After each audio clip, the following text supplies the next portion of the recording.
Gênesis, capítulo 17, versículo 5. Vamos ler juntos. Abrão já não será o teu nome, e sim Abraão, porque por pai de numerosas nações te constituí. Vamos ter uma palavra de oração. Nosso Pai, te louvamos e agradecemos ao Senhor por esta manhã tão gostosa, fresquinha. Obrigado também pela noite de descanso, pelo sono. Obrigado pelas tuas misericórdias que já se renovaram sobre as nossas vidas neste dia. Elas não têm fim e elas são a causa de nós não sermos consumidos. Nesta manhã, Pai, que teu bendito Espírito ministre aos nossos corações, nos dando entendimento e sabedoria celestial para nós contemplarmos a tua face, para vermos além da letra a ti mesmo. Pai, como é precioso, Pai, nos congregar e ter a tua palavra aberta para nós.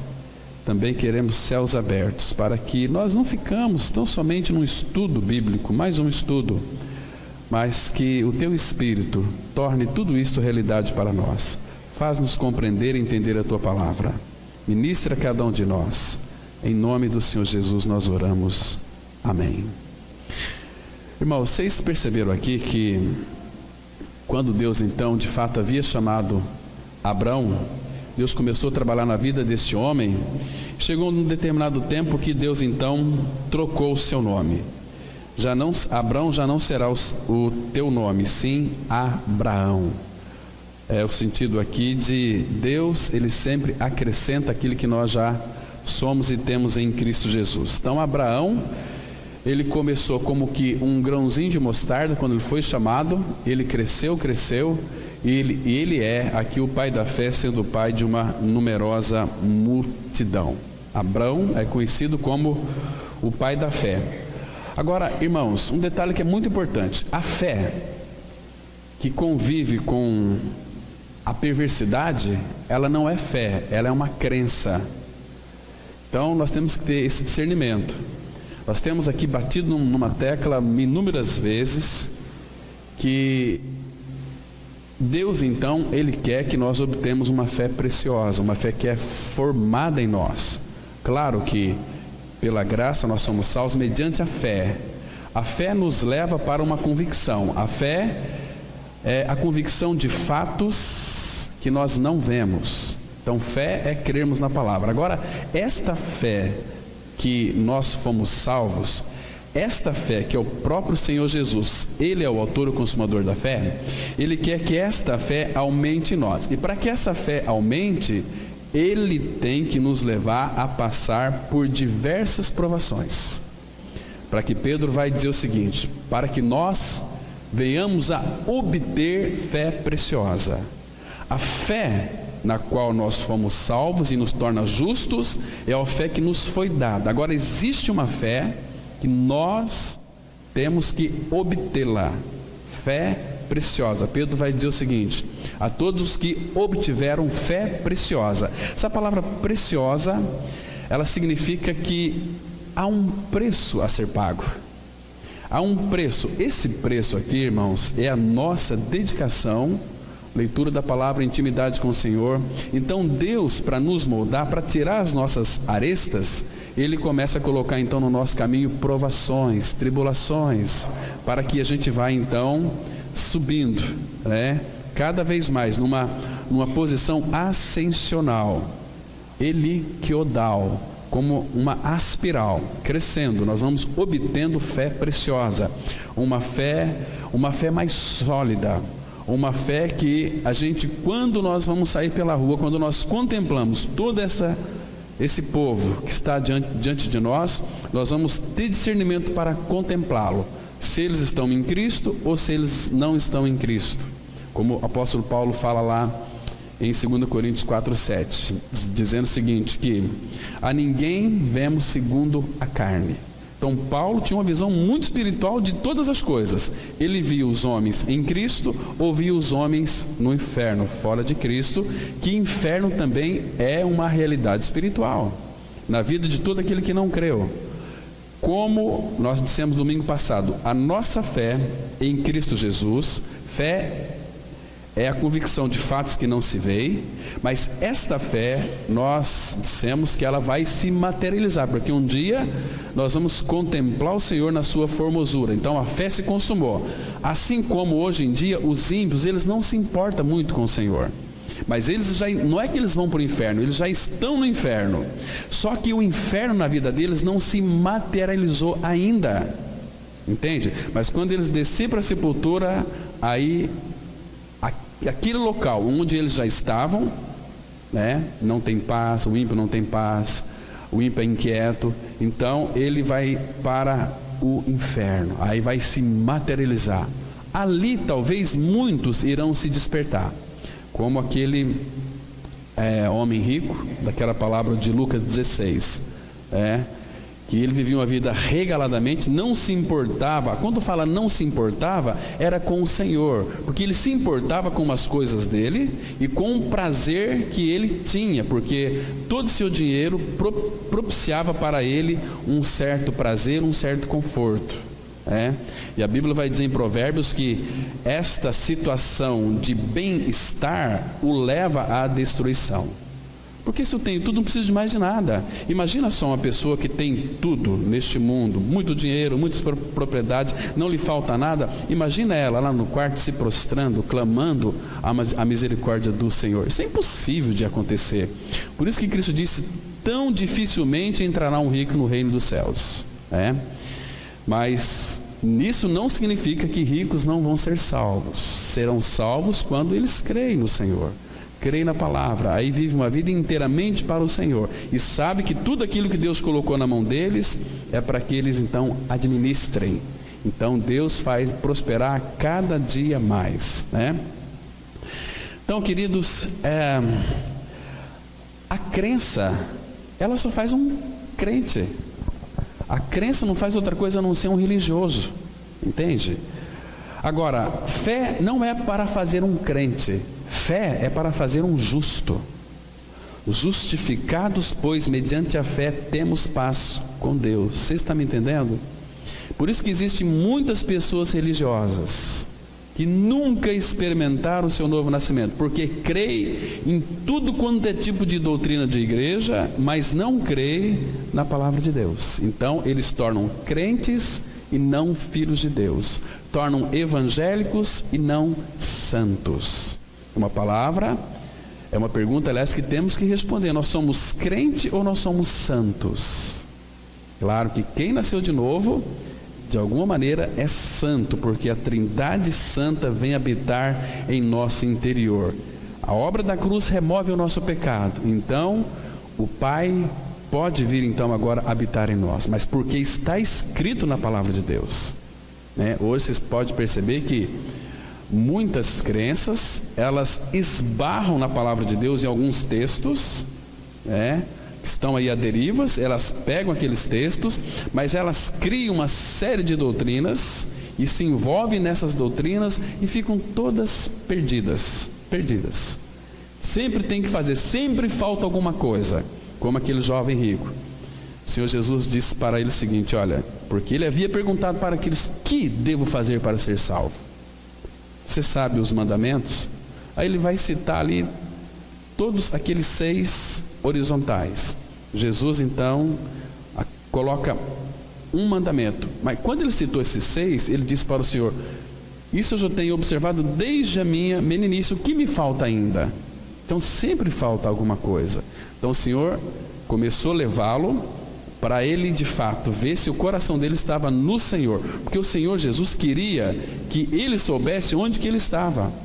E Jesus disse assim, sabendo que ele era rico, dono de muitas propriedades: vá, vende o que tens, dá aos pobres, terás um tesouro no céu. Então ele baixou a cabeça, retirou-se triste e foi-se embora, porque ele era dono de muitas propriedades.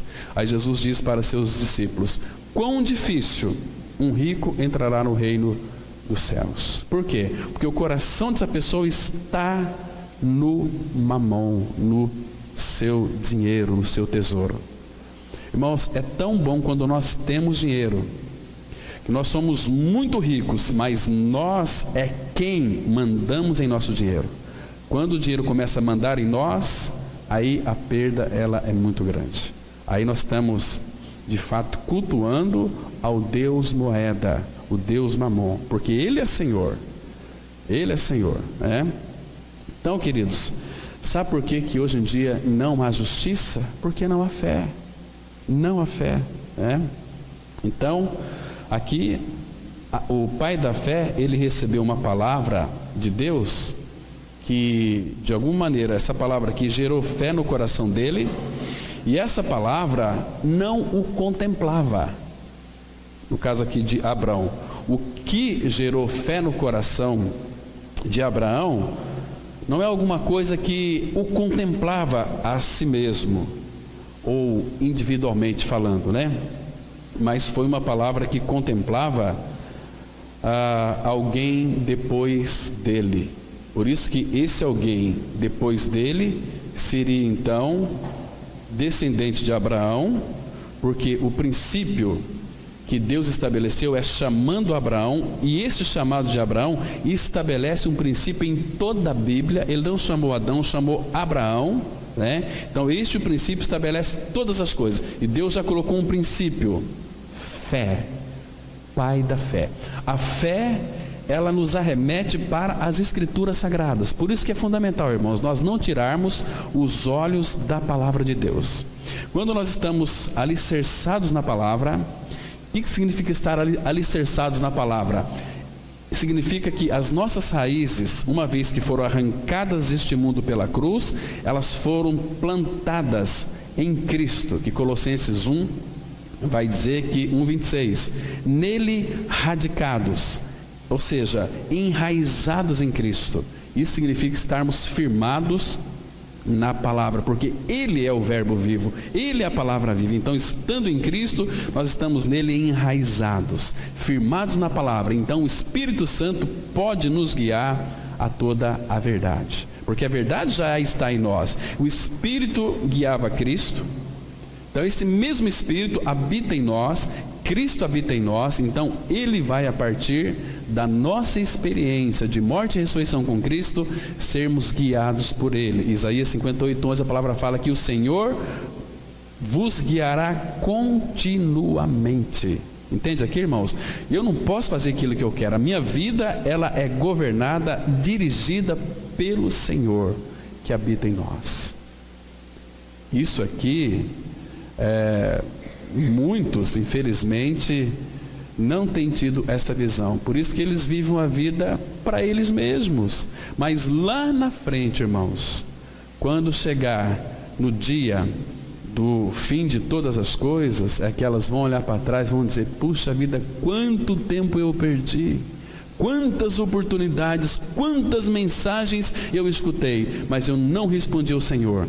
E elas vão estar conscientes de estar naquele lugar horrível chamado, não é nem inferno, é lago que arde com fogo e enxofre, a saber, a segunda morte. Elas vão ter plena consciência, porque não responderam aquilo que o Pai estava depositando. Irmãos, as pessoas querem Cristo como seu Salvador, apenas isso, mas não querem Ele como Senhor, como aquele que governa nossas vidas. Porque se Ele é o Rei Jesus, que rei que não governa o seu povo? Então Ele tem que nos governar, porque o governo, Isaías 9:6 fala que está sobre os seus ombros, né? Então, queridos, isso aqui é fundamental. Nós temos esta visão do governo de Cristo sobre nós. Abraão, Deus começou aqui a fundar em Abraão o povo hebreu. O povo hebreu começou com Abraão, né? Se você analisar com bastante cuidado, a partir de Gênesis capítulo 11, dos últimos 5 versículos, a vida de Abraão vai percorrer em todas as Escrituras Sagradas. Quase todos os profetas, indireto ou indiretamente, menciona a vida de Abraão, tanto no Antigo Testamento como no Novo Testamento. Que Abraão foi um amigo de Deus, porque Abraão, lembra, como que eu posso ser amigo de Deus? Por que Abraão era amigo de Deus? Como é que nós sabemos disso? Às vezes nós até citamos aquele texto de Isaías, né? Abraão, amigo de Deus. Tiago também vai citar, Abraão, amigo de Deus. A palavra amigo não é essa amizade que nós temos uns com os outros. Essa amigo vem daquela palavra am, do amor, do agapau. É a mesma raiz. Amigo, quando Deus fala amigo, chama-nos nós de amigos, está dizendo dessa maneira seguinte, deixa eu parafrasear para os irmãos: olha, vocês são o amado da minha alma, eu fiz tudo por você, morri por vocês, ele foi até últimas consequências, então chama-nos de amigos. Então, por que Abrão era amigo de Deus? Porque Abrão obedecia a Deus. E como é que nós sabemos disso?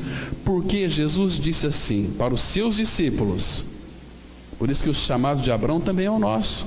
Jesus disse assim lá em João 15: vós sois meus amigos se fizerdes o que eu vos mando.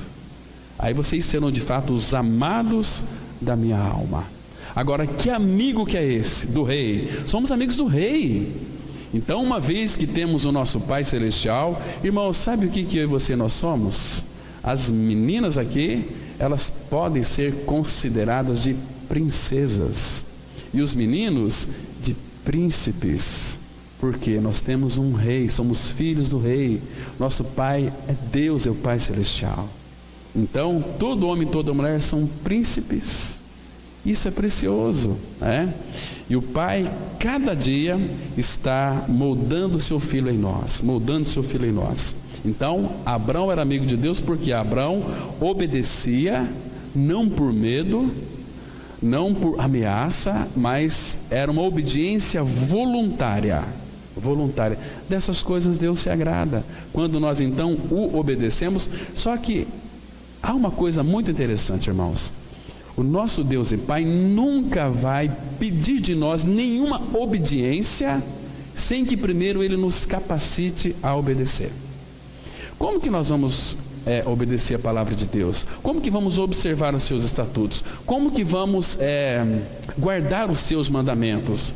Do ponto de vista humano não tem nenhuma capacidade. Mas abra sua Bíblia aí, por favor, em Ezequiel 36, versículo 27.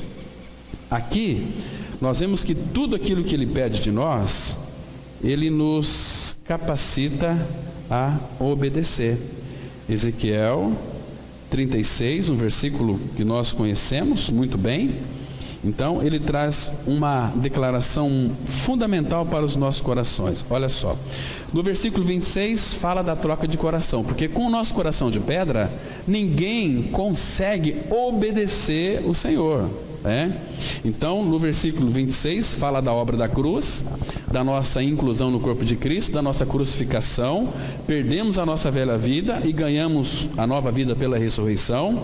Agora, no versículo 27 ele diz assim, olha: porém, dentro, não é ao lado, à frente ou atrás, porém dentro de vós o meu Espírito. Esse Espírito aqui, que habitando em nós, é o que nos habilita a fazer todas as coisas que Ele pede. Olha: porém dentro de vós o meu Espírito e farei que andeis. Se vivemos no Espírito, andemos também no Espírito. Então, o Espírito dentro, farei que andeis os meus estatutos e guardeis os meus juízos e os observeis. Queridos, isso aqui seria muito difícil se Ele pedisse para nós: vocês vão ter que obedecer e guardar a minha palavra. Nós não teríamos condições nenhuma, irmãos, porque nós somos carnais, vendidos ao pecado, Não temos nenhuma condições, mas Ele colocou em nós o Espírito, este capacitador. A palavra Espírito, ela significa no grego, claro que não estou aqui definindo, irmãos, me entenda uma coisa, é paráclito no grego. Paráclito significa aquele que auxilia, aquele que consola, aquele que pega junto e firme conosco.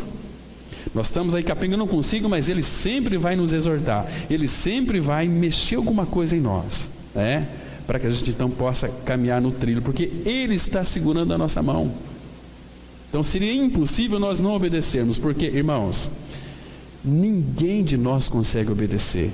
Esse Espírito, agora, aqui era uma promessa, nós já temos essa promessa. Então, quando o pecado entrou no mundo, entrou também a desobediência. Agora, abra lá em Romanos, capítulo 5, vamos ver bem rapidinho para nós avançarmos aqui no nosso estudo. Romanos 5, versículo 19. Aqui nós temos uma declaração que nos chama muito a nossa atenção. A Bíblia diz assim, olha, Romanos 5, verso 19. Por quê? Como pela desobediência de um só homem, este homem todos nós sabemos que é Adão, muitos se tornaram pecadores. Assim também, por meio da obediência de um só, Jesus Cristo, muitos se tornarão justos. Não é a minha nem a sua obediência, a obediência dele, porque nós não somos obedientes, irmãos. Então, quando eu creio que eu estou crucificado com Cristo, vivo não mais eu, mas Cristo vive em mim, o obediente é quem vive em mim. Nós não somos obedientes, somos rebeldes. Então, o obediente, ele habita em nós e ele quer que nós deixamos ele viver a sua vida em nós. Paulo fala assim em Filipenses 1:21, para mim o viver é Cristo. Cristo não era só a vida de Paulo, mas era o viver de Paulo. Paulo vivia segundo Cristo queria. Por isso que ele fala assim, olha, 2 Coríntios 5,15, e ele morreu por todos para que os que vivem não vivam mais para si mesmos, mas para aqueles que por eles morreu e ressuscitou. Então nós vivemos para ele. Então se ele que vive em mim, ele vai fazer a obra dele em mim, né? Todas as obras que nós temos que fazer, irmãos, Deus não é injusto. Deus não vai pedir nada para mim e para você, além daquilo que Ele já nos capacitou a fazer e além daquilo que Ele já colocou para nós fazer. Lembra de Efésios 2:10? Somos feitura dele. A palavra feitura é poema, no grego é poema, somos feitura, um poema de Deus. Olha só, irmãos, eu e você somos um poema de Deus, criados em Cristo Jesus para as boas obras as quais Deus preparou de antemão para que andássemos nela. Então todas as boas obras que nós iremos fazer é que o Pai já preparou para nós fazer. Então não adianta você querer aí, não, eu sou cristão, eu tenho que fazer alguma coisa para Deus. Isso aqui é idiotice. Todas as obras que temos que fazer, o Pai já colocou diante de nós. Então fique tranquilo, fique descansado, não se aflija. Vai olhando para o Senhor, firmemente para Ele, aquilo que você terá de fazer, porque, irmãos, quem vai fazer vai ser você, não vai ser eu. Você é único, você tem uma impressão digital que ninguém mais tem. Então, Deus que fez tudo isso. Então, se um dia, se você tiver que fazer alguma coisa, espero que não seja porque o pastor mandou, porque não sei quem mandou, porque aí isso vai trazer canseira. Mas o próprio Espírito Santo, ele vai te orientar a realizar todas as coisas na suficiência dele. Aí você vai fazer, a glória vai voltar para o Pai. Isto é maravilhoso. Irmãos, mas é impressionante como que Abrão percorre todas as Escrituras Sagradas. Deixa eu mostrar mais um texto para vocês aqui. Neemias, capítulo 9, versículos 6 e 8, bem antes lá de Salmos. Neemias, capítulo 9. Nós vamos ler aqui 2 versículos, de 6 a 8. 9 de Neemias, dos versículos 6 até 8.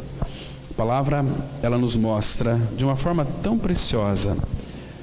Diz assim a palavra. Claro que aqui ele estava orando, né, ao Senhor. E interessante, irmãos, que esse povo aqui, esses irmãos do passado, eles oravam sempre fundamentados em cima de promessas de Deus. O que isso significa? Que eles oravam segundo a vontade de Deus e Deus os atendia, né? Então diz assim a palavra, versículo 6: só tu és Senhor, tu fizeste o céu dos céus e todo o seu exército, a terra e tudo quanto nela há, os mares e tudo quanto há neles, e tu os preservas a todos com vida, e o exército dos céus te adora. Claro que, irmãos, tem pessoas que falam que Deus se esqueceu. Não, tudo que Deus criou, a Bíblia diz aqui, e tu os preservas. Ou seja, a palavra preserve é aquela mesma palavra lá em Efésios 1:3, que diz assim, sustentando todas as coisas pela palavra do seu poder. Então ele está preservando a todos com vida. Versículo 7: Tu és o Senhor, o Deus que elegeste Abrão, e o tiraste de Ur dos Caldeus, e lhe puseste por nome Abraão. Está vendo? Você já parou para pensar qual é o seu novo nome? Já parou para pensar? Porque, irmãos, Deus troca os nomes. Parecidíssimo. Entendeu? Ele sempre vai corrigir. Qual que é o seu nome? Qual que é o nosso nome? Tem um irmão do passado, ele disse, até nós colocamos aqui, inserimos no boletim, nós vamos ver depois, que o nosso nome, irmãos, é Cristos em pequenos, Cristos em miniatura, Cristo em você, mas o novo nome, muitos ainda não sabem qual é. Eu também não sei, mas só sei que naquele dia, Apocalipse fala que Ele vai dar para nós um nome novo, que só aquele que recebe sabe que tem. Então trocou aqui de Abraão, puseste por nome Abraão. Achaste, olha aqui o versículo 8, achaste o seu coração fiel perante ti, e com ele fizeste aliança, para dares à sua descendência a terra dos cananeus, dos heteus, dos amorreus, dos fariseus, dos jebuseus, dos gergazeus, e cumpriste as tuas promessas, porquanto és justo. Aí ele vai mostrar aqui a libertação do povo hebreu lá do Egito. Meus irmãos, será que o Pai tem encontrado em nós um coração fiel? Um coração fiel, aquele coração que responde aquilo que Ele já nos deu. Porque Abrão, ele foi chamado, irmãos, quando tinha 60 anos. Irmãos, e quem não gosta de ter o nome trocado? Vocês sabiam qual era o nome de Salomão? Vocês sabiam qual é o nome que Deus deu a Salomão quando Deus o chamou ele? Não sei porquê, mas depois não usaram mais. Mas mais um texto para nós entrarmos aqui no estudo. Abra lá em 2 Samuel, segundo livro do profeta Samuel, capítulo 12, versículo 24. Segundo livro de Samuel, capítulo 12, versículo 24, mas o nome dele está no versículo 25. Diz assim a palavra. Segundo livro de Samuel, capítulo 12, versículo 24. Diz assim as Escrituras: Então Davi veio a Batseba, consolou-a e se deitou com ela. Teve ela um filho, a quem Davi deu o nome de Salomão, e o Senhor o amou. Salomão, porque Batseba estava muito triste. Seu primeiro filho, que foi de um ato de adultério, porque ela era casada com Urias, e Davi adulterou com ela, ela ficou grávida, e Davi mandou matar o marido dela, Urias. Então ela estava aqui como que inconsolável. Então Davi a consolou, deitou com ela, ela teve outro filho e gerou Salomão, e o Senhor o amou. Agora veja aqui o versículo 25. Davi o entregou nas mãos do profeta Natã, e este lhe chamou Gedidias, por amor do Senhor. Essa palavra aqui, Gedidias, significa homem de paz, significa amado do Senhor.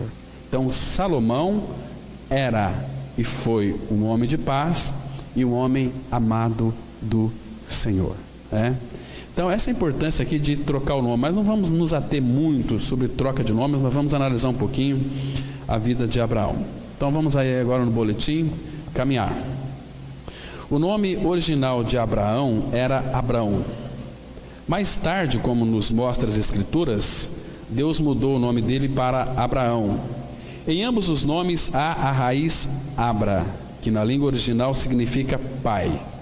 Abraão era um pai em si mesmo, e a lição que ele aprendeu foi conhecer a Deus como o Pai. O que significa conhecer a Deus como o Pai? Significa que tudo vem de Deus. O Senhor Jesus disse em João 5,17: Meu Pai trabalha até agora e eu trabalho também. Irmãos, isso aqui é muito significativo. O dia que você realmente reconhecer Deus como teu Pai, você não vai fazer muitas coisas. Porque, irmãos, o que nós mais precisamos é ter uma visão de Deus como o nosso Pai. É aquele que de fato nos ama. O Pai, ele tem a obrigação de suprir todas as coisas para os seus filhos. Qual pai que está aqui que vai deixar seu filho padecer alguma necessidade, principalmente de alimentação? Irmãos, agora, se comparar ao nosso Pai Celestial, quando nós temos a visão de Deus, o nosso Pai, queridos, nós vamos ter uma vida sadia, saudável, não vamos temer absolutamente nada, não vamos temer nada, irmãos, porque Ele é o nosso Pai, o Deus Criador de todas as coisas, aquele que tem o domínio, o controle até mesmo de um fio de cabelo da nossa cabeça, que controla o pardal. Se nós temos essa visão de Pai, irmãos, nós vamos descansar, não vamos ficar perturbados com absolutamente nada. É um Pai presente, um Pai que cuida. Vamos ter tribulação, Ele é bem presente na tribulação. Vamos ter sofrimento, Ele está sempre ali segurando em nossa mão. Lembro daquela menininha que eu contei aqui há uns 3, 4 domingos atrás, que os pais eram ateus. A menininha tinha ali seus 5 anos de idade, 5 ou 6 anos. Então o pai e a mãe discutiram, e o pai deu um tiro na mãe, e depois ele se suicidou, deu um tiro na cabeça dele e morreu. Isso diante da menina ali de 6 anos. E essa menina foi para um abrigo. Depois de estar no abrigo muito tempo, uma família cristã adotou essa criança. Ela soube de toda aquela história. Então essa mulher era uma cristã. No primeiro dia que iria levá-la lá na igreja, numa semana antes, no meio da semana, a mulher foi procurar o pastor e disse o seguinte: olha, pastor, domingo eu vou começar a trazer a minha filha do coração. Eu vou trazê-la. Ela não conhece nada de Jesus, mas vamos ter muita paciência com ela. Ela sofreu um grande trauma, viu os pais sendo assassinados, o pai matou a mãe, depois se matou, tudo na frente dela. Tudo bem, e reuniu lá 35 crianças na sala, e ela também estava ali no meio, meio tímida. Aí o pastor fez uma pergunta: quem aqui conhece Jesus, levanta a mão. Nenhuma das crianças levantou, mas ela levantou a mão. Pode falar, moça, você conhece Jesus? Como você conhece Ele? No dia em que papai matou a mamãe e depois se matou, Ele era aquele que segurava na minha mão. Pai, que Deus maravilhoso, que Deus bendito. É um Pai que cuida de todos os detalhes da nossa vida. Ele é bem presente. Se nós temos essa visão de Deus como Pai, irmãos, que precioso. O que fez Jesus enfrentar a cruz? Com uma disposição ávida, porque Ele sempre dizia o seguinte: aquele que me enviou, o Pai, Ele está comigo, nunca me deixou só, nunca. Foi somente ali na cruz, por um pouco tempo. Mas, irmãos, quando o nosso pecado foi colocado sobre Cristo, então o Pai virou a face para não contemplar o seu Filho ali horrorizado com os nossos pecados, porque os nossos pecados, irmãos, fez com que houvesse aquele rompimento de relação, naquela íntima comunhão. E nós sabemos o que é perda. Hoje, 7h30 da manhã, recebi uma ligação de lá do Paraná, dizendo que meu tio tinha falecido. Eu sei que eles estão sofrendo lá, mas é perda, é um rompimento. Agora, irmãos, a comunhão que o pai tinha com o filho, ela era tão ligada, tão mesclada. Imagina uma eternidade e de repente ela ser rompida por nossa causa, por amor a cada um de nós. Irmãos, a gente ainda não faz tanto caso pelo Senhor, que morreu por nós. Em realidade espiritual, Ele morreu por mim e por você, e também nos incluiu na sua morte, para que então nosso pecado fosse removido. Então o Pai trabalha até hoje. Lembra que Filipenses 2,13 diz assim, que Deus é aquele que opera em vós tanto querer como realizar segundo a sua boa vontade. O Pai está trabalhando a todo tempo. Quando nós estamos pregando a palavra para alguém que não conhece a palavra, o Espírito Santo vai convencer aquela pessoa do pecado, de que ela é uma pecadora. Porque se o Espírito não mostrar para ela que ela é uma pecadora, eles não vai sentir esse desamparo, Mas, graças ao Senhor, que Ele trabalha até agora. E Deus, irmãos, Ele trabalha nos detalhes da nossa vida. A palavra fala assim: reconhece-o em todos os teus caminhos e Ele endireitará as tuas veredas. Vamos avançar. Tenha certeza disso. O dia em que Deus mostrar-lhe que Ele é o Pai, será um dia abençoado. Um irmão do passado disse a seguinte frase: Pai é um nome cristão de Deus. Quando somos regenerados, ou quando nascemos de novo, o Espírito do Senhor glorificado vem habitar em nós e testificar com o nosso espírito que somos filhos de Deus. Então, baseados nesse Espírito de Deus que habita em nosso espírito, podemos clamar: Abba, Pai. Vamos ler aqui Romanos 8,15. Porque não recebestes o espírito de escravidão, para viverdes outra vez atemorizados, mas recebestes o espírito de adoção, baseado no qual clamamos: Abba, Pai. Essa palavra Abba, os judeus até hoje, os judeus ortodoxos, eles usam. Essa palavra Abba, Pai, literalmente significa meu paizinho. Todos os judeus, quando vai se dirigir ao Pai, fala assim: paizinho. Uma palavra muito dócil, uma palavra muito que mostra um relacionamento íntimo entre pai e filho. Foi essa mesma palavra que Jesus usou lá no Getsemane também.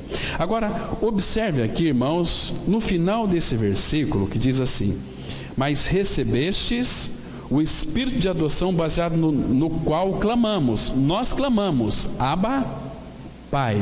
Agora, irmãos, por que nós clamamos? Irmãos, quem clama aqui? É nós, né? Sabe por que nós clamamos aqui? Lembra que eu disse que o obediente mora dentro de nós? Então, o anseio pelo Pai é alguém que conhece o Pai intimamente. Irmãos, aquele texto de Gálatas 2,20, ele é tão significativo. Eu fui morto na cruz com Cristo, vivo não mais eu, mas Cristo vive em mim. O Filho que vive em mim é que clama por nós: Abba, Pai. Lembra em Romanos 8 que diz assim: nós não sabemos orar como convém, mas o Espírito intercede por nós com gemidos inexprimíveis? É Ele que clama em nós. Então, quando Ele clama em nós, nós podemos clamar também. Olha só, Gálatas 4, versículo 6. Para a gente perceber, irmãos, que às vezes a gente tem uma tendência de que temos muitos méritos, né? Não temos mérito nenhum. Quem clama é o Filho. Gálatas, capítulo 4, versículo 6. Se você comparar Romanos 8, versículo 15 e Gálatas 4, 6, você vai perceber que todas as vezes que você clama, é por uma disposição do Filho clamar, porque o Filho, ele não consegue viver uma vida se não clamar ao Pai, né? E Ele habita em nós. Olha só, Gálatas 4, verso 6. E porque sois filhos, somos filhos, nós já morremos e ressuscitamos com Cristo, somos filhos, e porque sois filhos, enviou Deus ao nosso coração o Espírito de seu Filho que clama: Abba, Pai. Quem que clama aqui? Abba, Pai. Então, porque Ele clama, Romanos 8,15 fala: clamamos: Abba, Pai. Estão me compreendendo, irmãos? Quando nós vamos orar, nós não temos nenhum mérito para orar, né? Ninguém vem ao Pai senão por mim. E ao Pai não é só ir a Ele assim no sentido de: eu fui salvo, tenho que passar pela cruz também, mas até em oração. Ninguém vem ao Pai senão por mim. Por isso que tudo que pedirdes ao Pai em meu nome, eu farei, porque é o Filho clamando em nós. E por que o Pai nos escuta? Porque escuta o Filho em nós. Irmãos, as nossas orações são tão egoístas, são tão inconvenientes, mas graças ao Senhor, o Filho que mora dentro de nós, Ele clama: Abba, Pai. E se Ele clama, nós também podemos clamar. Lembra de Mateus 3,3? Quando João Batista começou a preparar como o precursor do Messias, ele veio preparar o caminho. O que diz lá? Voz do que clama. Era a voz de João, mas quem clamava era o Pai. Voz é minha voz, mas quem clama é Ele. Voz do que clama. Está entendendo, irmãos? Então aqui em Romanos 8,15, clamamos, Abba Pai, mas é o filho que tem este anseio de buscar o Pai. Pai, Abba Pai. Intimidade íntima, dócil, com o Rei dos Seis, Senhor dos Senhores. Compreendeu, irmãos, aqui? Claro? Vamos avançar. Essa palavra Abba, ela não é grega. Ela é aramaica e era usada apenas no contexto de vida doméstica. Abba é uma palavra de relação, ou seja, eram os filhinhos que a usavam para com o seu pai. Abba significa literalmente meu paizinho. E foi essa palavra que o nosso Senhor Jesus usou quando ele estava agonizando em oração no Getsemane. Vamos ler aqui Marcos 4, versículo 36. E dizia, Abba Pai, tudo te é possível, passa de mim este cálice, contudo não seja o que eu quero, e sim o que tu queres. Irmãos, naquele momento ali de pavor, de medo, talvez de desolação para o filho, porque ele era o Jesus humano, ele clamou, Abba Pai. Qualquer filhinho, irmãos, quando está numa situação difícil, um medo de alguma coisa, ele vai falar, Abba Pai, Pai, Pai. Você corre ali para os braços do teu pai, você está seguro, né? Tem um irmão que foi visitar uma clínica lá em Londrina, fazia na época no curso de psicologia, visitas, né? E naquela clínica psiquiatra eles foram visitou muitas pessoas ali doentes, né? Com problema de cabeça. Agora, depois na saída, esse irmão muito querido, ele foi conversar com a diretora daquela clínica, né? E ele fez uma pergunta, o que falta para esses doentes aqui? Qual que é a falta maior? O que vocês mais precisam? Porque ele se compadeceu e queria ajudar aquela clínica financeiramente. Mas aí sabe o que a diretora respondeu para ele? Olha, o que eles mais precisam aqui não é comida, nem bebida, nem investimento. O que eles mais desejam, o que eles mais clamam é Pai. Ele precisa de Pai. Gente, que coisa triste. E é verdade, porque o salmista vai dizer o seguinte, quando o Senhor vira a face de nós, nós ficamos perturbados, nós perdemos a direção. E aquele pessoal que estava naquela clínica de psiquiatria ansiava por um pai. Pai é aquele que tocava, que dava carinho, aquele pai que abençoa, o pai que ora com seus filhos, o pai que provê todas as coisas, o pai que dá muito carinho. Então a diretora, eles clamam por um pai. Gente, nós temos 1 João 3, abra lá a sua Bíblia, por favor. 1 João 3, versículo 1. 1 João 3, 1. Olha que interessante esse texto aqui. Então, a palavra de Deus, ela começa dizendo assim, preste bem atenção aqui, olha. 1 João 3, 1. Vede, olha o tamanho do vede que está aí. Vede que grande amor, olha só, irmãos, vede que grande amor nos tem concedido o Pai, a ponto de sermos chamados filhos de Deus. E de fato, somos filhos de Deus. Olha, vede que grande amor nos tem concedido o Pai. Ai, que delícia isso. Que maravilha poder chamá-lo de Pai. Pai. Naquela oração do Pai Nosso, que linda expressão. Os discípulos disseram para Jesus, ensina-nos a orar. Então ele começou dizendo o seguinte, quando vocês orar, vocês vão orar assim, Pai Nosso, Pai. Irmãos, Pai envolve tudo para nós, né? Então, graças ao Senhor, que aqui o Senhor Jesus, ele clamou, Abba Pai. Então Jesus tinha uma consciência, tudo te é possível. Então quando você for clamar ao Pai, tenha essa consciência de que para Ele tudo é possível. Você não está conversando com qualquer pessoa, mas com teu Pai, este Pai eterno, este Pai criativo, Criador de todas as coisas. esse Pai que te escolheu, que chamou pelo teu nome, nós pertencemos a Ele. Este Pai é o Pai de amor. Então Jesus estava ali, Abba, Pai, tudo já é possível, eu sei, passa de mim este cálice, contudo não seja o que eu quero. Irmãos, sabe o que significa a cruz? Significa não a minha vontade, mas a tua vontade. Jesus disse lá em Lucas 9:23, ele disse assim: quem quiser vir após mim, a si mesmo se negue, dia a dia tome a sua cruz e siga-me. Então, cruz é não a minha vontade, mas a tua vontade. Irmão, Jesus, ele era o Filho de Deus. Vou citar para vocês agora aqui um texto. Irmão, vocês vão ficar extasiados.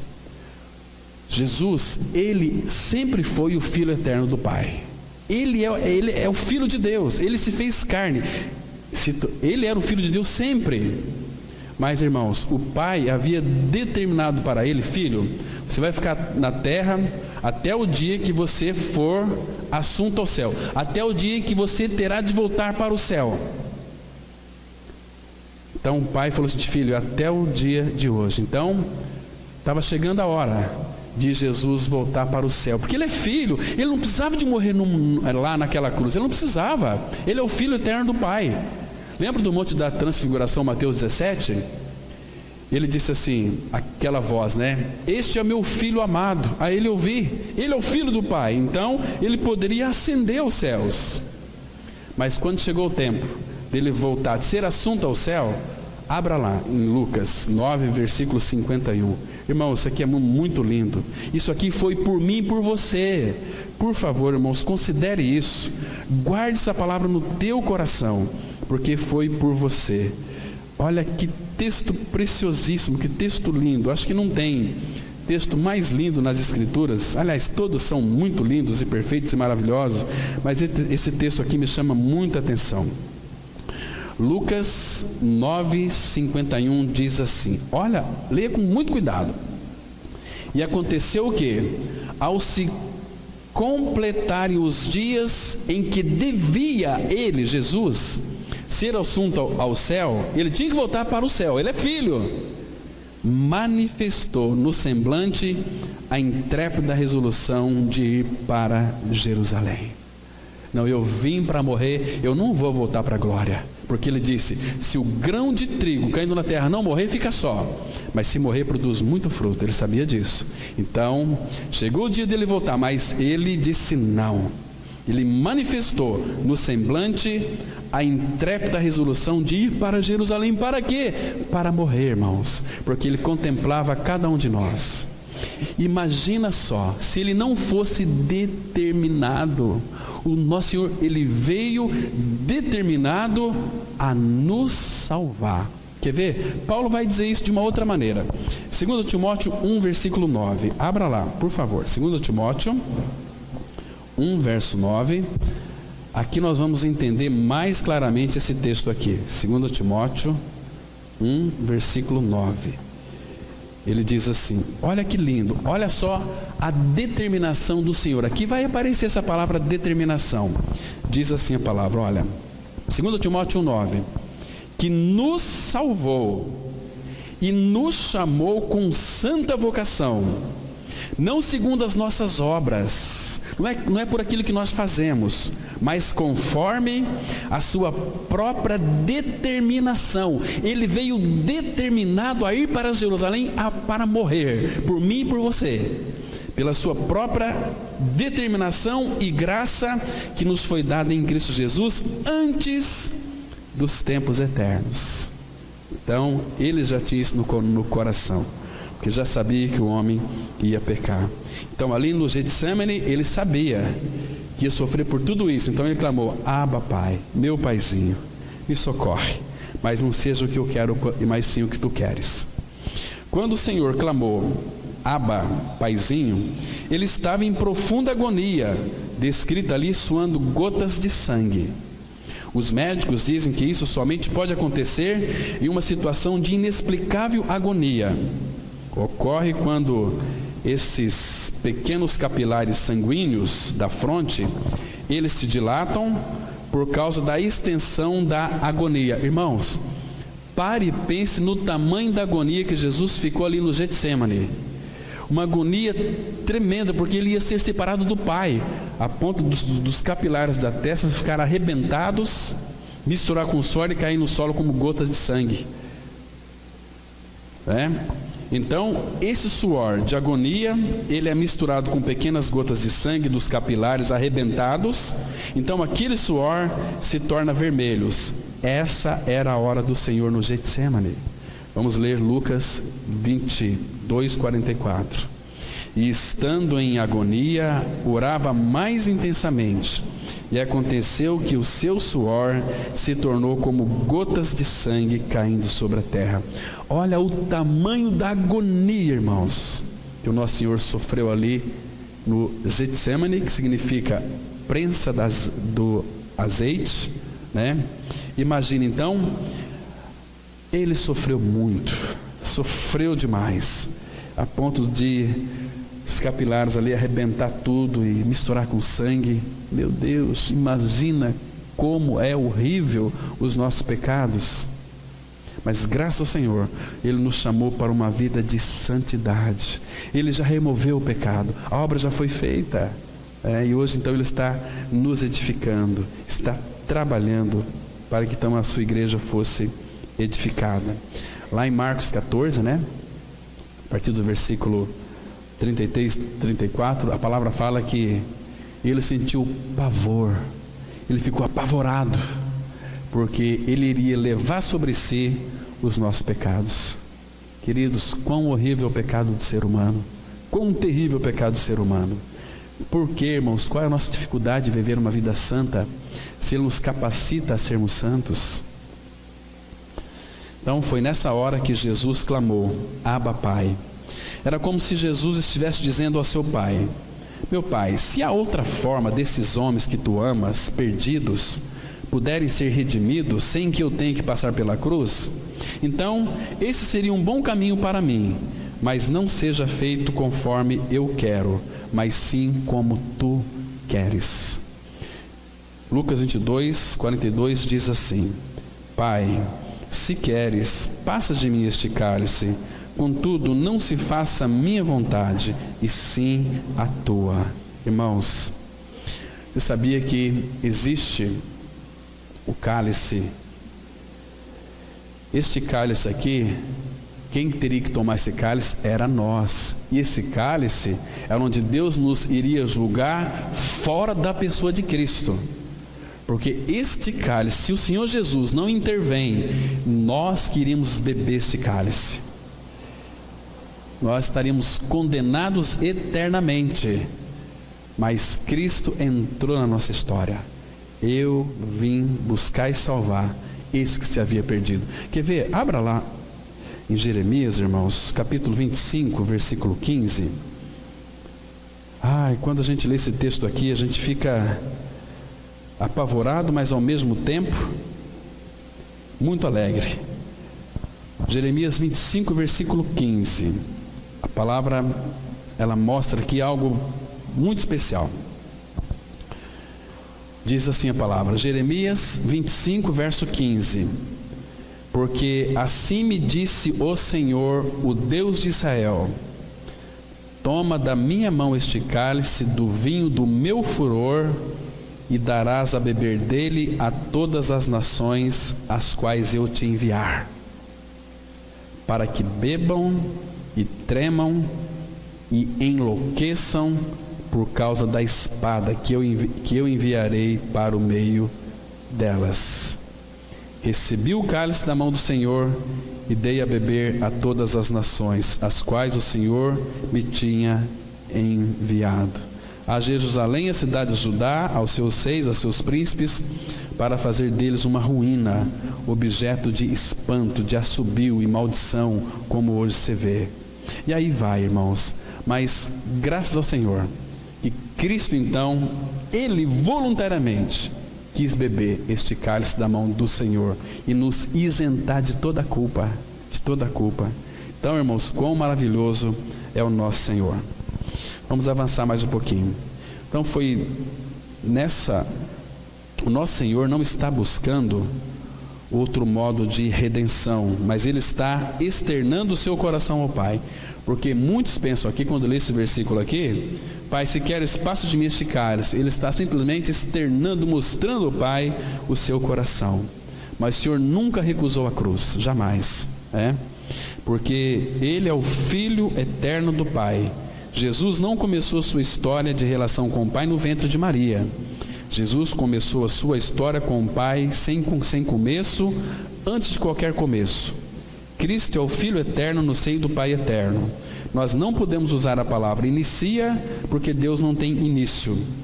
Pai eterno, no Filho eterno, pelo Espírito eterno, numa eterna comunhão. Mas graças ao Senhor que o Cristo eterno assumiu uma natureza impessoal na encarnação, Ele então dá personalidade a ela.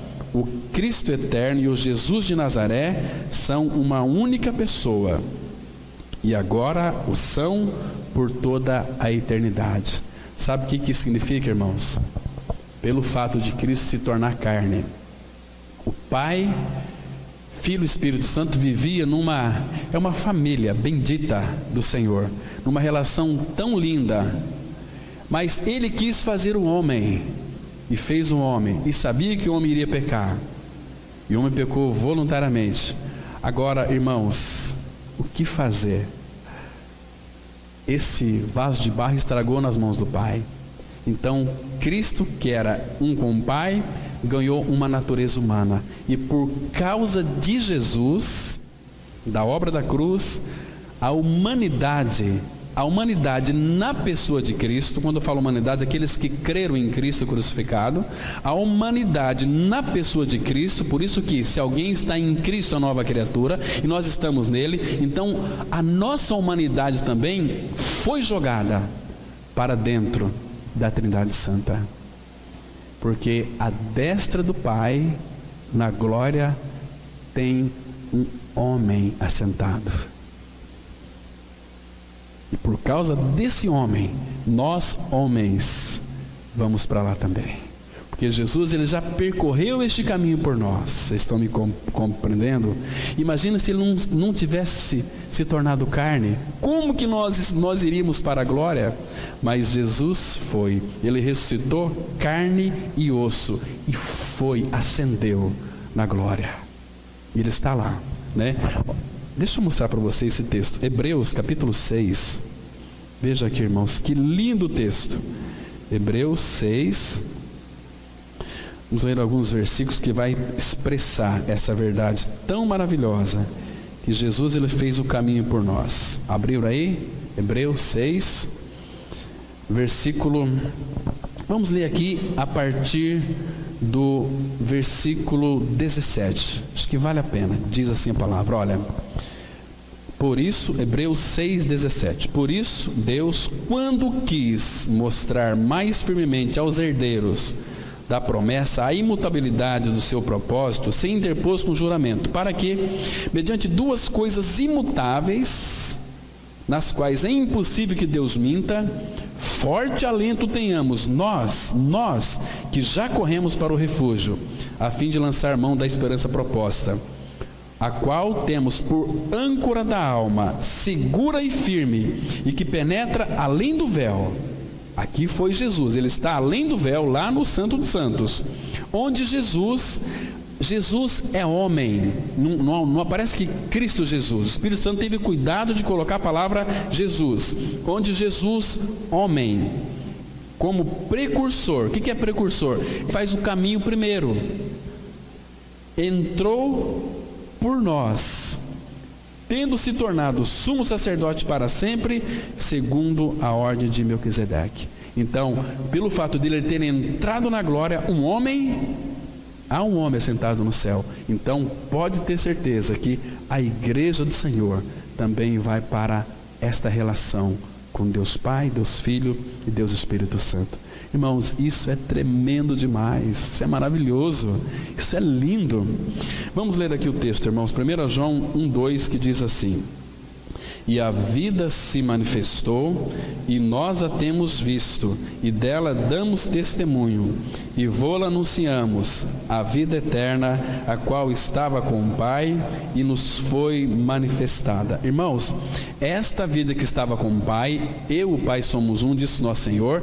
Então, quando foi que ela se manifestou? E o Verbo se fez carne, se manifestou. Então eles puderam contemplar agora o Deus encarnado na pessoa de Jesus Cristo. Quando ele ressuscitou, ele é Cristo Jesus. Cristo Deus, Jesus homem. Estão me entendendo? Então, ele era o Cristo, o Messias. Ele se fez carne, não era mais o Cristo. Agora ele era Jesus, o Cristo. Ressuscitou, morreu, ressuscitou, agora ele é Cristo Jesus. Mas ele tem duas naturezas, a humana e a divina. Nós temos a natureza humana, não temos? Mas quando cremos em Cristo, quem que vem habitar dentro de nós? Cristo. Ele é humano ou é divino? Divino e humano. Então nós que tínhamos só a natureza humana, nós temos a natureza humana e também temos a natureza divina. Entende? Assim como ele é, nós o somos neste mundo, com duas naturezas. Não é maravilhoso isso, irmãos? Precioso. Então vamos aqui caminhar um pouquinho mais. Aquele que está sentado no trono hoje é o Jesus humano de Nazaré. Hoje, dentro da Trindade, há natureza humana, porque em Jesus a natureza humana foi para dentro da Trindade. Queridos irmãos e irmãs, vocês têm desfrutado dessa relação de comunhão com a Trindade? 1 João 1,3, a palavra diz assim: o que temos visto e ouvido, anunciamos também a vós outros, para que vós igualmente mantenhais comunhão conosco. Ora, a nossa comunhão é com o Pai e com seu Filho Jesus Cristo. Irmãos, esse versículo 3 aqui, de quem que é essa voz aqui, irmãos? Quem está falando aqui? O Espírito Santo. Tanto é que não aparece aqui o Espírito Santo, porque ele está falando, usando aqui tão somente a pena de João, né? Visto e ouvido, anunciamos também a vós outros, porque ele que anuncia, ele que fala de Cristo para nós, para que vós igualmente mantenhais comunhão conosco. O Espírito tem comunhão com o Pai e com o Filho, e vice-versa. Ora, a nossa comunhão é com o Pai e com seu Filho Jesus Cristo. 1 Coríntios 1,9, a palavra fala assim: fiel é Deus pelo qual fostes chamados à comunhão do seu Filho Jesus Cristo. Não é lindo isso aqui, irmãos? Isso é precioso demais, né? Essa voz aqui, não confunda, é a voz do Espírito.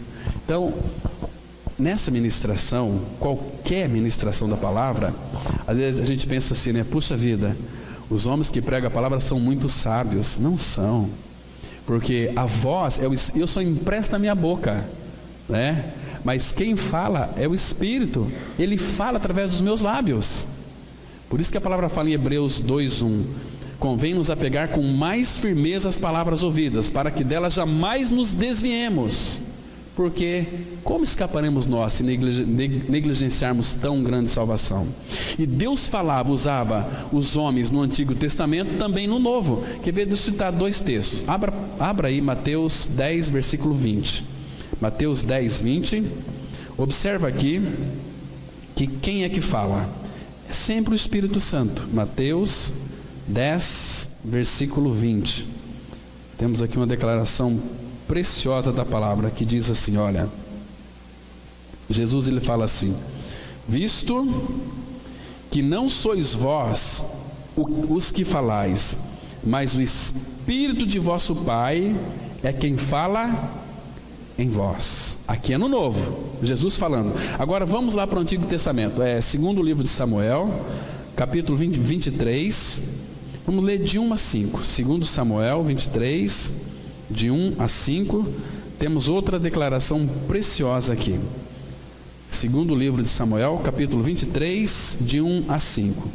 Deus falava no Novo, usando os nossos lábios, fala no Novo, e também falava no Antigo também. 23, a partir do verso 1, a palavra fala assim: são estas as últimas palavras de Davi, Presta atenção que aqui são palavras de Davi. Palavra de Davi, filho de Jessé, palavra do homem que foi exaltado. Irmãos, Davi não foi exaltado o rei, né? Do ungido do Deus de Jacó, o mavioso salmista de Israel. Essa palavra aqui, mavioso, é suave, significa afetuoso, né? Versículo 2: o Espírito do Senhor fala por meu intermédio. Está vendo aqui? O Espírito dele fala por meu intermédio, e a sua palavra está na minha língua. Disse o Deus de Israel, a rocha de Israel a mim me falou. Aquele que domina com justiça sobre os homens, que domina no temor de Deus, é como a luz da manhã, quando sai o sol, como manhã sem nuvens, cujo esplendor, depois da chuva, faz brotar da terra a erva. Não está assim com Deus a minha casa? Pois estabeleceu comigo uma aliança eterna, em tudo bem definida e segura. Não me fará ele prosperar toda a minha salvação e toda a minha esperança? Mas o foco é que o Espírito do Senhor fala por meu intermédio. Então, quando você estiver lendo a Bíblia, irmãos, é o próprio Espírito do Senhor falando contigo. Considere a palavra. A leitura da palavra não pode ser uma leitura profana, uma leitura descuidada, uma leitura negligente. Gente, quando nós abrimos as Escrituras, é Deus falando conosco. Você ama falar de Deus? Pessoas falam assim, ai, Deus fala com um, fala com outro, mas você não lê Bíblia, seu preguiçoso, preguiçosa. Você não lê, você passa a semana inteira vendo novela, vendo filmes, vendo televisão, ouvindo música, e um monte de coisa, mas você não pega a Bíblia. Como é que você vai ouvir o falar do Pai? Você está enfraquecendo, perecendo de inanição. Mas Ele tem falado. Então, nós vamos aprender muito sobre o assunto da paternidade de Deus, estudando a vida de Abraão. Na vida de Abraão, vemos que Deus iniciou tudo e não Abraão. Deus o quis e ele o chamou. Abraão nunca pensou nisso. Glória a Deus, porque Deus o quis e Deus fez a obra. Deus é o Pai. Abraão não foi voluntário para ir à terra que emana leite e mel. Primeiramente Deus falou, e então Abraão foi e possuiu a terra. Ele nada sabia sobre ela de antemão.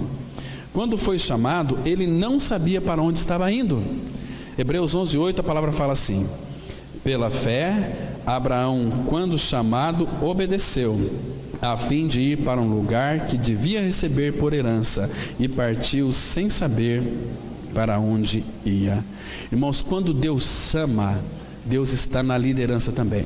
Depois vocês podem ler, não vai dar tempo para a gente ler, mas Isaías 48, versículo 17, você vai ver a liderança do Senhor chamando e liderando.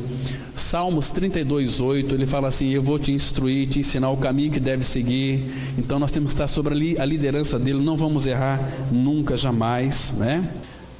Na vida de Abraão, Deus foi o iniciador de tudo. Ele não tinha nada a fazer. Se você tem convicção que seja um filho de Deus em Cristo, você não será tão confiante e não dirá que pode fazer o que quer. Você apenas dirá, Tiago 4,15: se o Senhor quiser, não só viveremos, como também faremos isto ou aquilo. Ontem nós falamos para a reunião dos jovens, né, que até quando os filhos hoje, quando eles vão sair de casa, eles falam: pai, eu vou ali, mas eu volto tal hora. Então, o nosso pai, se o Senhor quiser, faremos isso ou aquilo. Olha, amanhã eu estarei lá. É errado. Então, se o Senhor quiser, amanhã eu estarei lá. Porque quando nós falamos assim, olha, amanhã eu vou tal e tal lugar, farei isto e aquilo, nós estamos sendo os nossos próprios deuses. Porque somente Deus tem a capacidade de nos dar vida para nós até amanhã. Entende? Então, se o Senhor quiser, fazemos isto ou aquilo. Então, isso não significa que deva ser indeciso, mas sim que você realmente não sabe o que fazer e que só saberá depois que o Pai revelar a sua vontade. Realizar qualquer coisa sem saber a vontade de nosso Pai é insensatez. Efésios 5,17, a palavra diz assim: Por esta razão, não vos torneis insensatos, mas procurai compreender qual a vontade do Senhor. Vou fazer qualquer coisa, eu preciso saber a vontade do Senhor, né? Então eu vou orar ao Pai, e se eu tiver paz, é da vontade dele. Se eu não tiver paz, eu não vou fazer aquilo. Ainda que eu possa fazer, ainda que eu acho que vai dar tudo certo, mas se tiver inquietação, não faça. Colossenses 3,15 fala: seja a paz de Cristo o árbitro em vosso coração. Então ele vai falar conosco. Abraão conheceu a Deus como o Pai. Esse tipo de conhecimento não é um conhecimento doutrinário, é um conhecimento no qual se é levado a confessar: Deus, eu não sou a fonte, Tu és a fonte de tudo, e Tu és a minha fonte. Sem Ti eu não consigo ter um começo. Esse era Abraão. Se não temos a percepção de Abraão, não podemos ser o povo de Deus. Sendo Deus o nosso Pai, tudo depende dele. Ele é o iniciador de tudo. Vamos encerrar aqui com o Salmo 87, 7, a parte B. Todas as minhas fontes são em Ti. Irmão, se nós tivermos essa consciência de que todas as nossas fontes estão no Pai, quão abençoado nós vamos ser. Que Deus, então, irmãos, continue falando aos nossos corações. Vamos ter uma palavra de oração. Pai, obrigado, Pai, pelo tempo que passamos aqui lendo a Tua palavra. Obrigado, Pai, pelas explicações que o Senhor nos trouxe para nós. Nos edifique cada dia mais, forma Cristo em nós.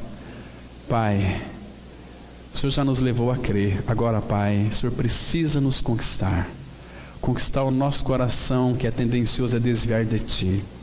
Esse coração, Pai, que sempre tenta colocá-lo em segundo plano. Conquista-nos totalmente para Ti mesmo, Pai. Faça isso por Tua graça. É o que nós pedimos em nome do Senhor Jesus. Amém.